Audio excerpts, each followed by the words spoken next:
Nikita office से घर आई तो माँ ने कहा, निकी तेरे लिए कोरियर आया है। जी माँ, देख लेती हूँ।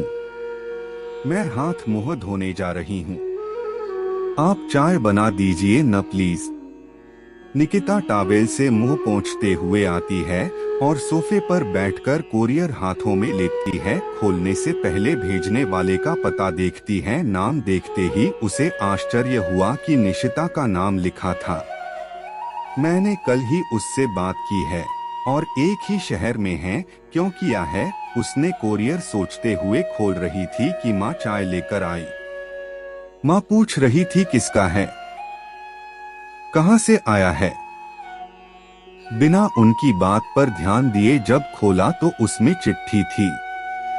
जल्दी से चाय पीकर चिट्ठी हाथों में लेकर अपने कमरे की तरफ भागी, क्योंकि कल निशी बहुत उदास थी। बहुत कुछ बताया उसने अपने ससुराल वालों के बारे में। निकिता ने धड़कते दिल से पत्र खोला और पढ़ना शुरू किया। मेरी प्यारी निकी, तुम सोच रही होगी कि कल ही मैंने तुमसे बातें की थी और अचानक मुझे पत्र लिखना पड़ रहा है। आखिर क्यों? क्या बात हो गई है? तुम्हारे लाख समझाने के बाद भी मैं अपने आप को नहीं संभाल पा रही हूँ। प्लीज तेरे इस डरपोक दोस्त को माफ कर दे। मैंने इस दुनिया से जाने का फैसला ले लिया है। मुझे खुशी की कम से कम इस फैसले को तो मैं अपनी मर्जी से ले पा रही हूँ। बचपन से माँ पापा की मर्जी से ही मेरी जिंदगी चली है। कौन से स्कूल में पढ़ना, किसके साथ दोस्ती करनी है, कितने बजे उठना है, कितने बजे सोना है। मुझे इंजीनियरिंग नहीं पढ़ना था। मैंने कहा था, पापा मुझे आर्ट्स अच्छा लगता है, BA करूंगी। नहीं, तुम्हें कुछ नहीं मालूम है, तुझे इंजीनियरिंग ही पढ़ना पड़ेगा। और यहाँ तक कि विषय भी उन्हीं ने तय किया। नापसंद पढ़ाई को भी अच्छे से ही पढ़ा, क्योंकि अंक कम नहीं होने चाहिए।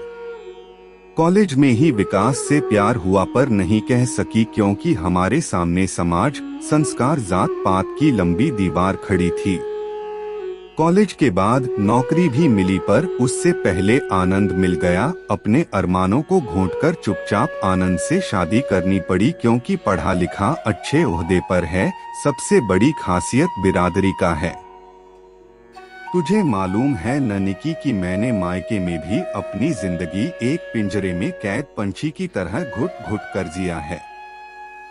आनंद से शादी के बाद मेरा प्रमोशन हुआ। एक छोटे से पिंजरे से बड़े पैसे वाले पिंजरे में कैद हो गई। गिलास टूटी मेरे कारण, माँ के पैर में मोच आ गई। तुम क्या कर रही थी, ध्यान क्यों नहीं दिया? आनंद कहते।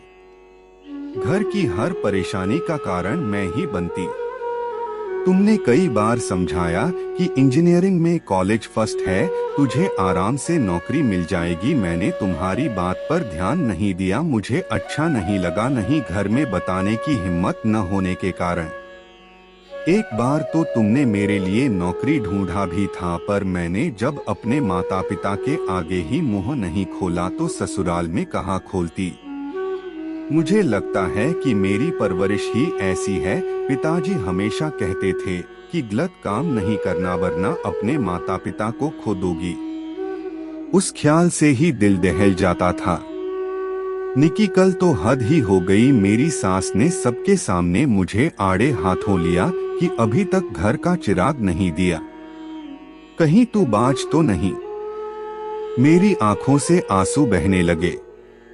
आनंद तो अपने माता पिता के सामने मुंह भी नहीं खोलते। उन्होंने ही कहा था कि मेरा प्रमोशन होने वाला है, इसलिए हम अभी थोड़े दिन रुकते हैं। माँ के इतनी बड़ी बात कहने के बाद भी जब उन्होंने कुछ नहीं कहा तो मुझे लगा अब मेरा जीना मरना किसी के लिए मायने नहीं रखता है।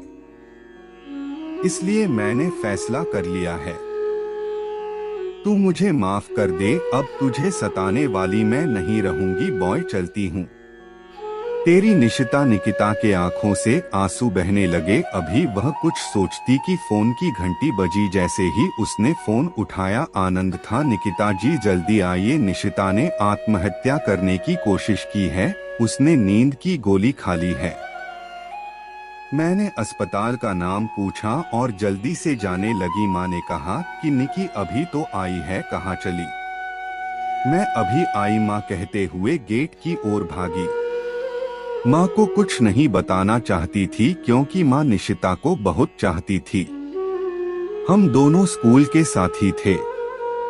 जिस दिन से निशिता से माँ मिली तब से वह उन्हें भी गई थी, इसलिए मैं उन्हें बताकर दुखी नहीं करना चाहती थी। पिताजी की मृत्यु के बाद मैं और माँ दोनों ही घर में रहते थे। एक भाई है जो अपनी पत्नी के साथ अमेरिका चला गया, इसलिए मैंने शादी न करने का फैसला लिया और माँ के साथ रहने लगी। माँ को इसका दुख है, पर मैंने कहा मेरी किस्मत में किसी का आना लिखा है तो माँ अपने आप आ जाएगा, आप चिंता मत कीजिए। मेरी जिद के आगे माँ की नहीं चली और मैं माँ के साथ मजे में हूँ।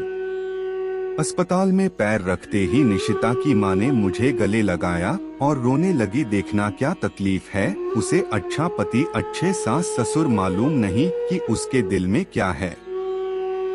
हमें इस उम्र में क्यों तकलीफ देना चाहती है, और रोने लगी। पिताजी ने कुछ कहा नहीं पर पत्नी की बात पर सहमति देते हुए रो रहे थे। मैंने उनके हाथ में निशिता की चिट्ठी पकड़ा दी। आनंद डॉक्टर से बात करके आए थे। मुझे देखते ही कहने लगे कि नींद की गोलियों का सेवन अधिक मात्रा में लेने के कारण खतरा बढ़ गया है, ऑब्जर्वेशन में रखा है। डॉक्टर का कहना है कि अभी कुछ कहा नहीं जा सकता है। निशिता के पिताजी ने पत्र पढ़कर मुझे दे दिया। कहा कुछ नहीं। मैंने उस चिट्ठी को आनंद के हाथों में रख दिया। उन्होंने भी पढ़ा और फूट फूट कर रोने लगे। डॉक्टर ऑपरेशन थिएटर से बाहर आए और कहा अब कोई खतरा नहीं है, आप लोग उनसे मिल सकते हैं। पहले निकिता गई, उसे देखते ही वह कहने लगी निकी मैं क्यों बची, अब इसके लिए भी मुझे ताने सुनने पड़ेंगे। तभी आनंद अंदर आए और कहने लगे नहीं निशिता, अब पहले जैसे कुछ नहीं होगा, मैं तुम्हारे साथ हूँ। मैंने तुम्हें समझने की कोशिश ही नहीं की थी। अब मुझे अपनी गलती का एहसास हो गया है। अब तुम्हें मैं कोई भी तकलीफ नहीं होने दूंगा, यह मेरा वादा है। निशिता के माता पिता ने भी निशिता से कहा बेटा हम दकियानुसी सोच वाले थे। आज तुम्हारी चिट्ठी पढ़ने के बाद मुझे महसूस हुआ कि हम दोनों की सोच कितनी गिरी हुई थी। हमने सोचा अपनी लड़की को अच्छे से पाल पोस कर अच्छे संस्कार देना ही बहुत बड़ा काम है। इस कोशिश में बेटी का दिल दुख रहा है या उसके विचारों की कद्र नहीं कर रहे हैं, उसे अपनी बात रखने की छूट भी नहीं दे रहे हैं। यह सब हमारी सोच में नहीं आया। हमें माफ कर दो। जब बेटी को तकलीफ होती है तो माता पिता को ही उसका सहारा बनना चाहिए, पर हमने तो तुम्हें अपनी दिल की बात कहने की स्वतंत्रता भी तुम्हें नहीं दिया। यह हमारी बहुत बड़ी गलती है। आगे से हम ऐसा नहीं करेंगे। हमें माफ कर दो बेटा। शादी के बाद बेटी को पराया कर दिया जाता है, पर अब मैं ऐसा नहीं सोचूंगा। मेरी आंखें खुल गई हैं। तुम्हारे लिए हमारे घर के दरवाजे हमेशा खुले रहेंगे। कहते हुए उसे गले लगा लिया। सही है दोस्तों, अपनी बेटी को हमने बहुत ही लाड़ प्यार से पाल पोस कर बड़ा किया है। वह कोई सामान नहीं कि एक बार किसी को दे दिया तो वापस उस तरफ देखना ही नहीं है।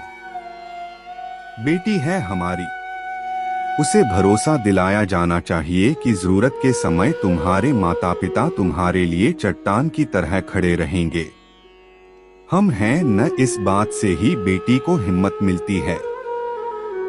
यह हिम्मत उसे दें। उसे घुटन महसूस न हो, वह मायका हो या ससुराल। इस बात का हमेशा ख्याल रखना चाहिए। कैसी लगी कहानी कमेंट करके जरूर बताइए और चैनल को सब्सक्राइब करें।